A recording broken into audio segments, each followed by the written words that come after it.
Olá a todos, bem-vindos ao terceiro vídeo da nossa série sobre derivadas. E hoje iremos demonstrar duas fórmulas que...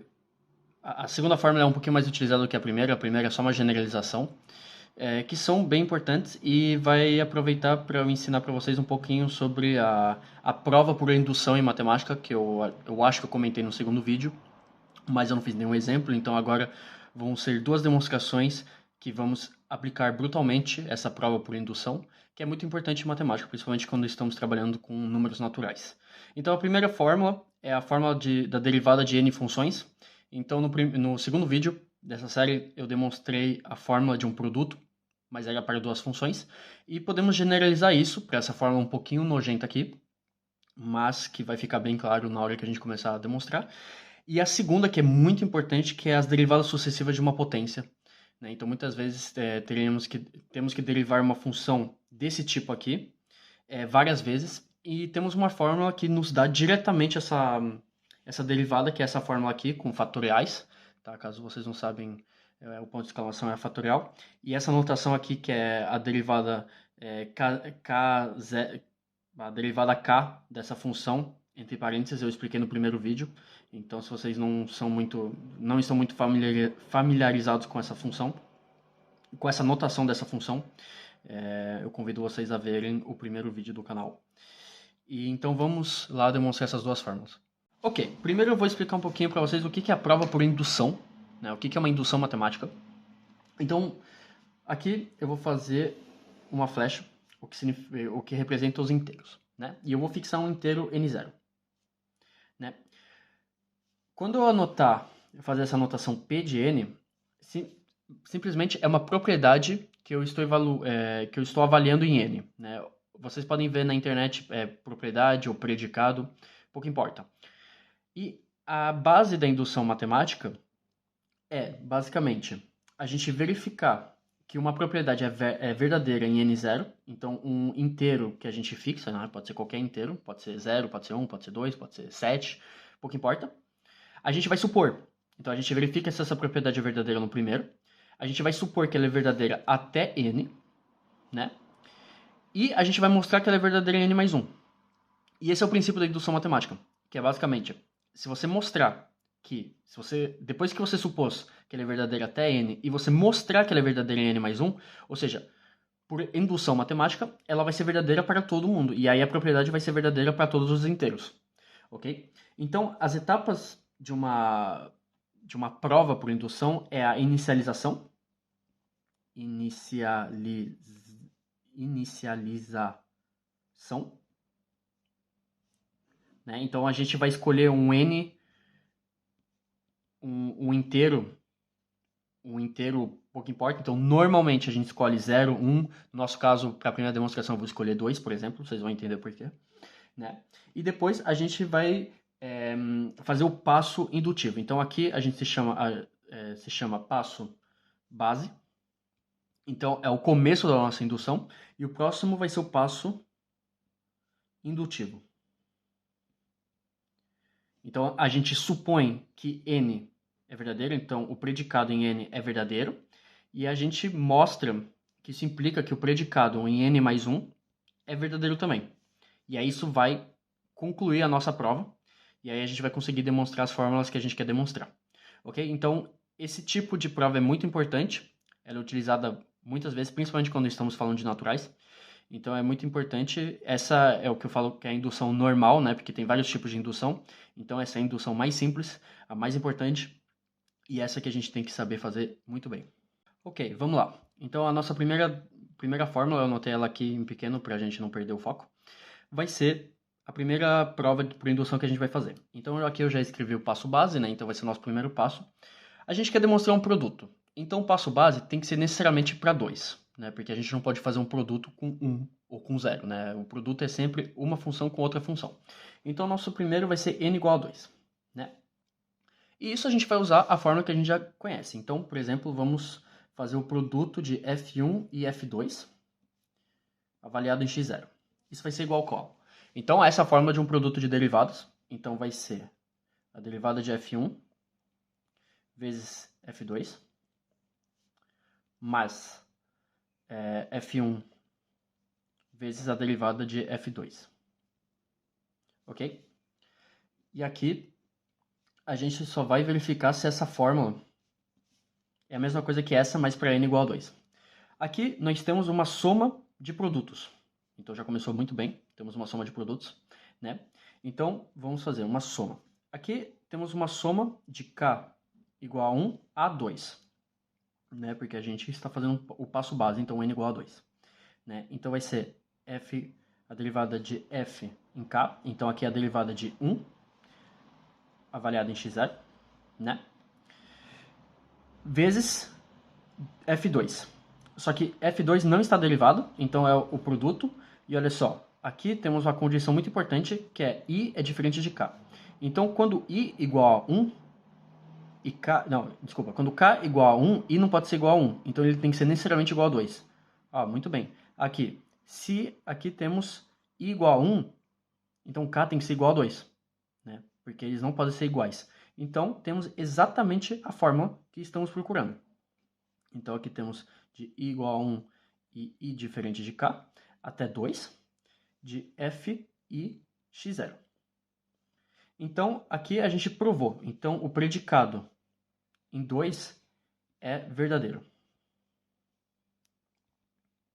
Ok? O passo base sempre é o mais simples. Normalmente é o ponto de partida do que a gente quer demonstrar. Então, ele normalmente é muito simples. E agora a gente vai ter que fazer o passo indutivo, que vai ser um pouquinho mais calculatório, um pouquinho mais chato, mas nenhum mistério. Né? A gente só tem que se focar bem nas notações. Então, vamos fazer ele agora. Ok, então vamos começar a parte complicada aqui, que vai ser o passo de indução. Então aqui novamente eu escrevi, e dessa vez a gente vai supor que essa propriedade é verdadeira no índice n, né? E agora a gente vai mostrar que o predicado em n mais 1 é verdadeiro. A gente quer mostrar isso. Ok? Supondo que isso é verdade. Então, o que a gente fala que é a hipótese de indução, a gente vai utilizar esse resultado, porque a gente supõe que ele é verdade, para mostrar que esse também é verdade. Ok? Como se fosse um jogo de dominó. Né? Então, para simplificar as coisas, eu vou colocar uma função h, que é igual ao produto até a função n, avaliada em x0. E eu vou considerar o produto de h vezes a função n mais 1 em x0. Eu quero avaliar o produto dessas duas funções. Ora, temos o produto de duas funções, então a gente aplica a fórmula que a gente conhece. Então vai ser a derivada de h em x0 vezes f de n mais 1 em x0 mais h de x0 vezes a derivada de n mais 1 em x0. Ok? Só que a derivada de h em x0 é a derivada desse produto em x0. Ó, a gente supõe que essa derivada é igual a isso, porque é a nossa hipótese. Né? Então aqui eu vou botar um h.i, que vai ser a nossa hipótese de indução aqui, para passar dessa linha para essa. Então a gente vai escrever tudo isso novamente. Então vai ser a soma de k igual a 1 a n da derivada k de x0 vezes o produto de i igual a 1 a n com i diferente de k, de fi avaliado em x0.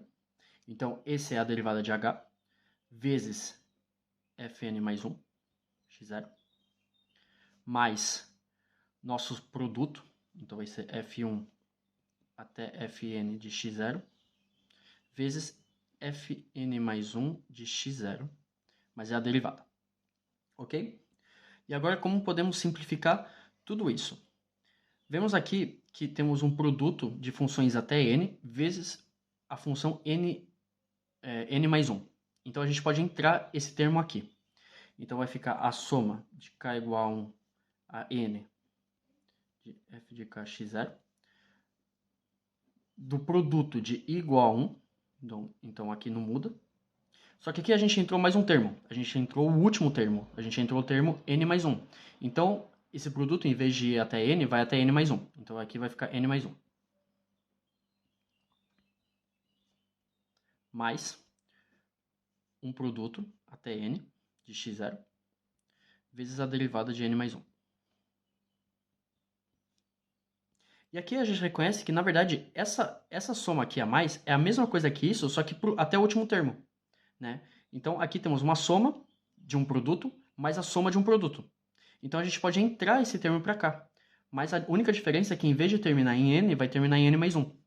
Então, vai ficar a soma de k igual a 1 até n mais 1. Então, vou escrever de novo, um pouquinho chato, mas é para ficar bem claro. Então, vai ficar com i diferente de k, fi x0. A gente entrou essa soma de produtos nessa daqui, só que a diferença é que agora ela aumenta. Ela, em vez de ir até n, ela vai até n mais 1. E temos essa forma. Isso mostra, né? Porque vocês veem que é equivalente essa forma aqui com essa daqui, só que a única diferença é que ela termina em n mais 1, nos dois casos, e aqui ela termina em n. Então a gente mostrou. Então isso implica que o predicado em n mais 1 é verdadeiro. Né? Mostramos que n mais 1 é verdadeiro. Então a gente mostrou que P para todo n dos naturais, então para todo n aos naturais, o predicado P de n é verdadeiro. Então a gente mostrou uma fórmula que pode ser óbvio, né? Se a gente começar a iterar o produto de 3, o produto de 4, a gente vai vendo que essa fórmula funciona, só que a forma de demonstrar isso é por indução, né? Como se fosse uma série de dominós. Então é uma demonstração que parece complicada, né? Porque temos termos complicados, só que ela é bem simples e ela é muito autoexplicativa e também ela ajuda muito a gente a entender esse conceito que é essa prova por indução, que é muito importante em matemática. Bom, para a nossa segunda forma, ao contrário da primeira, que podemos argumentar que talvez ela não seja tão importante assim, né? Porque é basicamente, se a gente tem 3 funções e a gente quer fazer a derivada do produto, é só a gente atacar brutalmente, né? Essa daqui é bem importante. Essa daqui é bem importante, essa daqui a gente pode encontrá-la várias vezes, então ela é muito importante de saber. Eu não escrevi os detalhes, mas no começo do vídeo eu escrevi que isso é para um k que é inferior ou igual a n, tá? Então a gente vai explicar por que quando k for maior que n é zero. Mas primeiro vamos nos focar com o k que pertence aos inteiros de 0 a n. Tá? Essa notação aqui com essa segunda barra é para simplificar que é inteiros, né? Então isso daqui é igual ao intervalo de 0, 1, 2 até n. Okay? Sem contar os números fracionários ou os floats, né, que a gente pode falar no meio. Ok? Então, passo básico. Isso também mostra que a prova por indução, quando vocês têm outra letra, em vez de ser um K, em vez de ser um N, é um K, funciona exatamente igual, tá? Exatamente igual, é só que N normalmente a gente usa para os naturais, mas K também funciona muito bem. Com K que pertence de 0 a N, funciona muito bem. Então, o nosso passo base vai ser para K igual a 1. Okay? Então a gente quer verificar que essa fórmula ela funciona quando k for igual a 1. Okay? Então, por exemplo, a gente bota a função f de x igual a xn. A derivada de x, de f, a derivada de f evaluada em x é o quê? É a regra do poder. Né? Então a gente vai descer a potência para cá e vai fazer potência n-1. Então vai ficar n de x n-1. Ok? Então, essa derivada. Bom, aqui é a primeira derivada, então seria basicamente a primeira derivada de x, que é igual a isso. E o nosso trabalho é verificar se isso daqui é equivalente a essa fórmula, ok? Então, vamos verificar isso. Então, vamos escrever. Então, vai ficar n fatorial sobre n menos 1 fatorial vezes x de n menos 1. Não x, n menos 1, ok? N fatorial sobre n menos 1 fatorial. O que é isso daqui? Vocês sabem que n fatorial é a mesma coisa que eu escrever n vezes n menos 1 vezes n menos 2, etc. até o final, né? Ou seja, eu posso escrever n fatorial como n vezes n menos 1 fatorial sobre n menos 1 fatorial, xn menos 1. Ora, esses dois termos se simplificam, então vai ficar n x n menos 1. E olha só, a gente tem a mesma fórmula. Ou seja, para o passo base, que é basicamente verificar se essa função, se essa propriedade funciona para o nosso caso mais simples, que nesse caso é 1, vemos que ela funciona muito bem. E agora o trabalho, né, o verdadeiro trabalho da prova por indução é o passo de indução, que é mostrar que isso funciona para n mais 1, né, num ponto de vista um pouquinho mais teórico. Então, é basicamente, mostramos para o termo 1, agora vamos mostrar para o termo 2, por exemplo. E essa é a essência da prova. Ok, então vamos passar para o passo indutivo, que é o verdadeiro trabalho da prova. Então, a gente vai supor que a derivada késima, se eu posso falar assim, né, é um pouquinho complicado. Então, a derivada k, então a gente deriva fk vezes de x, igual à nossa fórmula. Então, n fatorial sobre n menos k fatorial x n menos k. Essa é a nossa hipótese de indução, ok? Então, vamos lá. A gente quer mostrar que isso é verdadeiro para a derivada k mais 1 de x. O que é a derivada de k mais 1 de x? É basicamente a gente pegar a derivada de k e derivar mais uma vez. Então, vai ser a derivada de f derivado k vezes mais uma vez, né? Então, é a derivada disso. É a derivada de uma potência, ok? Mesmo que é um pouquinho mais assustador essa forma, é exatamente a derivada de uma potência. A gente está derivando de acordo com x, então a potência de x que vai cair. Então, o primeiro termo não vai mudar. Então, vai ficar n fatorial n menos k fatorial vezes esse termo. Então, vai ficar vezes n menos k. Vezes x potência n menos k menos 1. Né? A gente desce, é a regra do poder, né? A gente desce a potência para frente e tira 1 dela. Então, vai ficar n menos k menos 1. Ok? Isso vai ser igual ao quê? Mesmo tipo de simplificação do que a etapa, o passo de base, né? Então, aqui temos n menos k fatorial. Essa é a mesma coisa aqui, n menos k vezes n menos k menos 1 vezes n menos k menos 2, etc. Então, esses dois termos vão se simplificar. Então, vai ficar n fatorial sobre n menos k menos 1 fatorial. Né? Esses dois termos se simplificam. Vezes x de n menos k menos 1. E aqui já demonstramos, né? Já fizemos nossa prova, só que talvez dessa forma vocês não estão conseguindo ver que essas duas expressões são equivalentes, né? Mas se eu escrever dessa forma, n fatorial n menos, né? Se a gente distribuir esse menos para cá, então vai ficar n menos k mais 1. Né? Porque se a gente distribuir esse menos, vai ficar menos k menos 1. Então esses dois termos são equivalentes. Vezes, mesmo trabalho aqui. E vocês veem que é exatamente equivalente, só que em vez de k, vai ser k mais 1. Mas agora vocês podem estar se perguntando, mas no começo do vídeo eu falei que essa fórmula ela era válida só para k que pertence de 0 a n. Então, se a gente derivar n mais 1, não vai ser mais válida essa fórmula? Não, ela não é mais válida pelo fato que vai ser igual a zero. Por quê? Porque, por exemplo, se a gente pegar uma função f de x que é igual a x potência n, e a gente derivar ela várias vezes, a gente vai cair na nossa fórmula. Né? Então, se eu derivar ela n vezes de x, vai ficar n fatorial sobre n menos n, tudo fatorial, x potência zero, porque vai ficar n menos n. X potência zero é 1, né, porque todo número elevado a zero é 1. Só que aqui vocês podem falar, pelo amor de Deus, você está dividindo por zero. Só que não esqueçam que temos uma fatorial aqui. E o que temos, que é muito interessante, é que 0 fatorial igual a 1. Tá? É uma convenção. Então, 0 fatorial é igual a 1. Então, aqui a gente vai estar n fatorial dividido por 1. Então, vai ficar n fatorial. Aí você pode falar, ok, maravilhoso. Mas o que acontece se eu derivar isso mais uma vez? Né? Se eu fizer a derivada de n mais 1 de x. Estamos derivando uma constante, porque vocês veem que como x está elevado a zero, ele vai fazer 1. Né? Então, aqui temos uma constante. E a derivada de uma constante é zero. Então, se a gente derivar mais vezes, vai ficar sempre zero, porque a derivada de zero é 0, 0, 0. E é por isso que essa fórmula ela é só válida para um k que pertence de 0 a n. Ok? Bom, vocês podem se perguntar, vocês podem estar falando, ok, não é muito importante, só que é bem interessante precisar isso, porque caso vocês precisem falar de alguma derivada além de n, que envolve uma função desse tipo, vocês podem falar diretamente que ela é igual a zero. Por quê? Por causa disso, né? É uma demonstração bem simples, bem intuitiva. É só vocês aplicarem um caso extremo, né? Então, eu vou falar assim, o que acontece em N e o que aconteceria depois. E depois, basicamente, acaba. É zero, ok? Então, isso finaliza o nosso vídeo de hoje, com 2 demonstrações bem importantes e bem simples sobre a prova de indução, e eu espero que vocês tenham gostado.